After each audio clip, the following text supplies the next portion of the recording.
Welcome to the twin flame relationship. Oh, oh, oh, oh, ah, ah, hey, hey. I'm just playing. So, okay, I gotta shake all that other stuff off because sometimes you be feeling kind of cray cray. Okay, so I want to get back into my twin flame relationship. Okay, twin flame relationship. Okay, this is for those who don't know. Okay.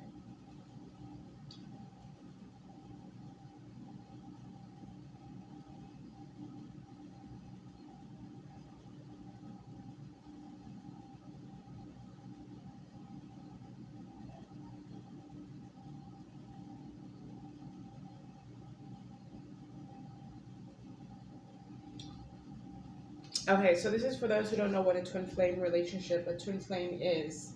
A twin flame or twin soul is a person who you feel connected to, not just on a physical and emotional level, but also on a soulful or spiritual level. Meaning, um, a twin flame is somebody that's basically your other half, like your other soul. So, I happen to have met my twin flame, and I didn't know that this guy was my twin flame until after we broke up, because that's when the connection really, really like hit me. Like that's how the connection really hit me. Like that's how powerful that connection is, and it is such a draining connection, and it is such a hard journey just to be a twin flame and just to find when once you find your twin flame. People may think that it's going to be easier. You think that, oh, it's so much better because now you have found them. Yeah, it is good to know that you have found the person that you've been looking for your whole life, but now you have to maintain this relationship, and that is the hard part. You have to deal with the separation, and that is one of the hardest parts because you're going to be thinking like, oh my god, I'm you're gonna go crazy because it can drive you crazy because you're thinking like, oh my god, I'm believing in this spiritual relationship that I don't even know if it's gonna work or if it's gonna happen forever, but it's happening so that your faith may be built. Like your faith needs to be exercised. Exercise your faith, like practicing believing before things happen, believing, bringing those things into existence. That's a great practice as well. And it's just like being in a twin flame relationship is like, it's almost like being in a relationship with God. Like God is there, you know He's there, but there are times where He's not there. I mean, there are times when it feels like He's not there, but He is there. That's kind of how it is when you're in a twin flame relationship. It's like they're there, they're present. So you feel something different. You feel this person in your spirit, in your life, and you don't know whether it's gonna work out or not, but you just know that this person is there. And that's like, with God, He's there.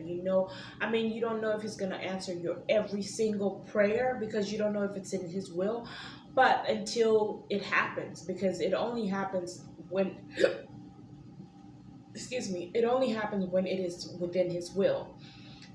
Prayers are answered if it's, God answers prayers that are aligned with His will, that are already something that He destined for you to have. So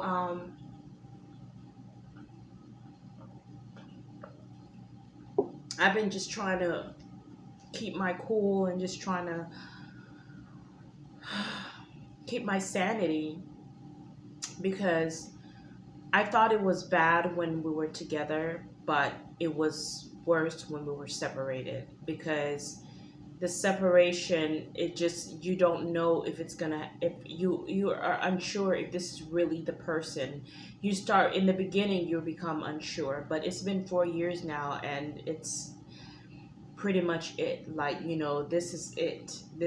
Like, there are times where I shook this person off and they came back, and the universe, God was telling me, I was giving you a break from him, like you asked, because I asked God to give me a break.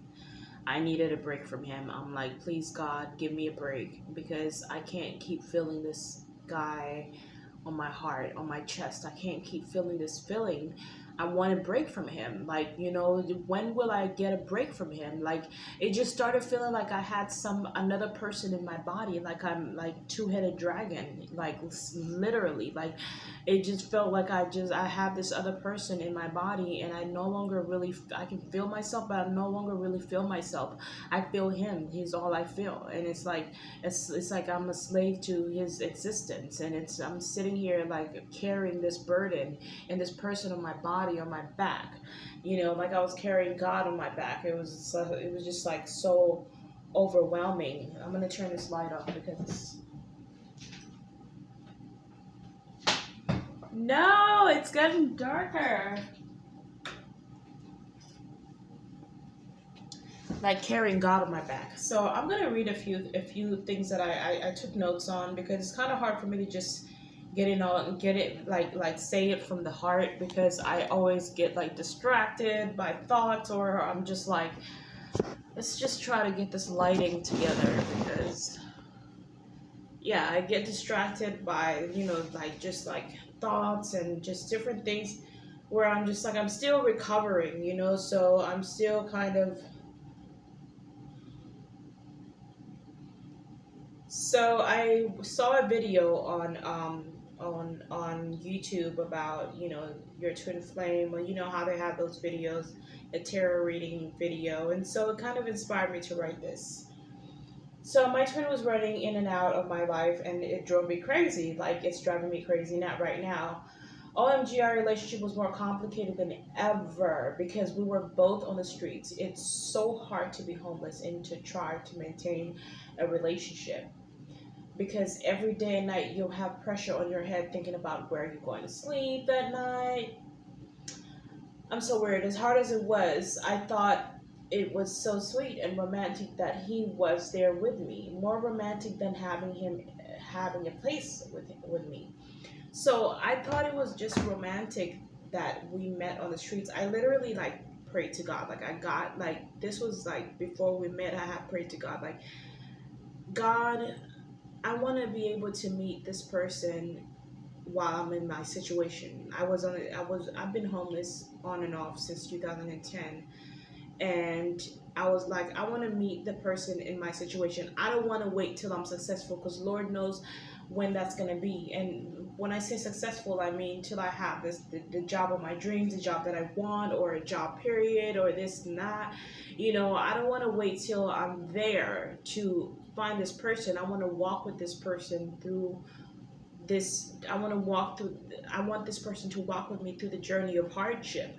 That way, through the hardship, we can really get to know each other and really like bond, and really like know what, if we once we reach the top, we will know that nothing can break us. Once we reach the top won't break us, because the top can break you too if you're not careful.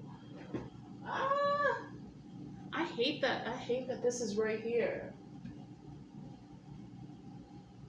Yeah, but because the top can break you too, if you're not strong enough. And so I don't want like to have I want to be able to see that I am loved without, rather than just loved when I'm with. Because the thing is, when you're in a relationship, when you have everything, what are you gonna do when you lose everything? Like, if the bond and the relationship is not strong enough, you guys are gonna separate, because your relationship was based upon materialistic things, and your relationship was based upon what you had, and your body and your mind was used to being in a relationship when you have. But a lot of people panic when they lose everything, and then if they don't have love between their relationship between them two, then they're going to lose each other as well. And so that's why I wanted to be with him when I had nothing. I didn't realize how hard it would be. Like, it was really hard. Like, at first it wasn't hard when we were like there, when we were like, all I could remember is we being in Vegas, and him being so needy, and I was okay with it. It was so funny because I was okay with him needing me. I was okay with him relying on me for food and relying on me for stuff. I was okay with that. But he had an addiction that he was battling. And the addiction was a crystal meth addiction. And he had demons and other people that that were following behind him. And so I was being introduced to all his demons and all these people, where I'm sitting here like, oh my God, this is a whole life that he has on him, sitting on me, or revealing itself to me. And so he was like just basically sitting there where, you know, the first time that, I mean, when we, okay, there was the first, okay, so the first time I like literally walked to him, I needed a marker. Like I was trying to fly a sign because I didn't have any money or any food or anything. So I was trying to fly a sign in Panhandle right there on the strip of Vegas, on the Las Vegas Strip in downtown. And so I'm sitting there like, oh, I don't have a pen to make the sign. But his friend was sitting, there was a guy that was standing right in front of me, but not right in front of me, like in a circle in front of me, but a little bit farther from me, and we didn't know each other. And he was standing right there with with that guy, and I couldn't believe that he was standing right there. I was sitting there like, oh my God, this he's right here. He's literally right there. Like I was thinking about him, and he's right here, and I was just like kind of nervous, but I was like, okay, God, I don't want him to think I'm getting up to see him or anything. I don't know. It felt like he could read my mind in some way. And so I was like, you know what? I'm just going to get up. Give me the strength, God. I'm going to get up and go ask the guy for the marker. So God told me to go ask the guy for the marker. And so I did. I went and asked, not him, but the guy that was next to him that was making some flowers with some leaves or something like that. And so I'm like, oh, can I borrow your marker, please? And he's like, oh, yeah, sure. Or can I give you $1? Actually, I told him, oh, can I give you $1 can I buy your marker from you? That way I can keep it. He's like, yeah, sure. Yeah, I mean, it's my last one, but okay. And so he said yes. And so my twin is literally, before we knew each other, he's literally sitting right there. And I'm trying not to look at him because I don't want him to see me looking at him or to think anything. But then I look at him because it's my pride. And it's like, I don't want the guy to know I like him or whatever. So because I'm scared. And so I look at him from the corner of my eye, and he's looking at me. Like I can feel his spirit in his eyes looking at me, or his attention or whatever was on me. And so I'm like, oh my God. I'm like, oh, nerve-wracking. And so I go like this, and I'm like this. I'm like, quick little look, and I didn't look all the way. And because I felt that he was looking, and there is this glowing, there is this glow that he has on him that is so powerful and so strong that it was hitting me to a point where I couldn't even look at him straight, like I'm looking at God. You know, like when you're looking at God, almost like the light up there, you can't really look directly into that light because it's too bright. But that's how it was. It was just that I couldn't look directly at him because it felt like he was just so bright. And so then I was just like, okay, you know what? I'm just not going to look all the way. And so I just tried to ignore that he existed. Like, you know how you try to get your mind off of someone? So I was like happy. My heart is really happy and already fallen in love. I had already fallen in love. It was love at first sight, like I said, because I saw him standing, like before that moment, I had seen him standing in the circle again before, and he shines out of everybody in that circle. He was the one that like shined the most to me, and he was just like the brightest star in that whole entire circle, where I was just like, oh my God, I'm so mesmerized. And so then like for me to finally be in front of me was destiny. Like him being in front of me, I go in this circle and I didn't see him, but then I look up and all of a sudden there he was, and I was like, wow, that's so amazing. And so then like after that, It was like, I think day two or day three. It took a little while before I saw him again, or I don't know if it was like the next day or took a little while, but I saw him again and he came in front of me, and he was trying to ask me a question. He was trying to ask me where his friend was. This wasn't the same day. I believe this was the day after, the day after the, okay, it was like probably the third day or whatever. It doesn't matter. So he's sitting like the day after tomorrow, whatever.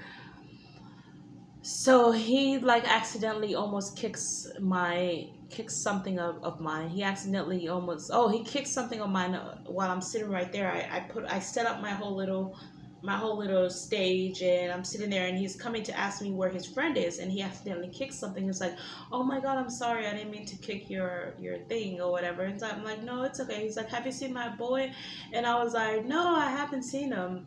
And I was just like, I was like, okay, and I just stayed quiet. I didn't like jump to be like, oh, but how are you, or this and that. Usually I do that, but I was kind of terrified to get to know him. I was terrified because I always fall in love so fast. I meet this first person for the first time, and I'm already in love with him, and I'm like, and that's how it felt with him, and it felt like it was one of those guys and one of those moments. So I didn't want to be like falling for him. So I was just like trying to stay away from him. And so that was his second trial of introducing himself to me. Another time where I'm sitting in the circle again, this is another day, and I'm just sitting down in the circle, and I think it was like 3 days after that day, and I'm eating a bag of chips. One of there was a guy that I had met who I didn't know he knew, that was hanging out with me and just talking to me for a while, and he gave me comfort. You know, he was a cool black guy. My twin is Caucasian, he's white, so he's a cool, but you know, I stopped dating black guys. I had very bad experiences with black guys, and I just stopped dating them. And ever since I went to the white side, it was just been a lot. It's a lot better, if anything. I mean, way better.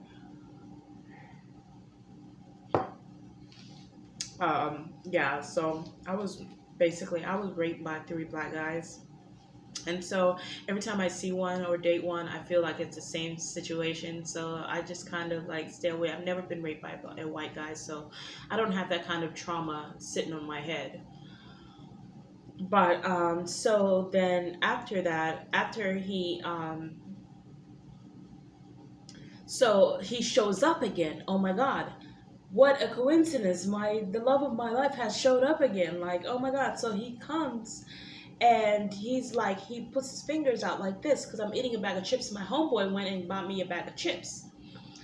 The black guy, he went to the store, bought me a bag of chips. So I open my bag of chips and I'm eating it, and I'm feeling his energy before he arrives. He's already in my spirit.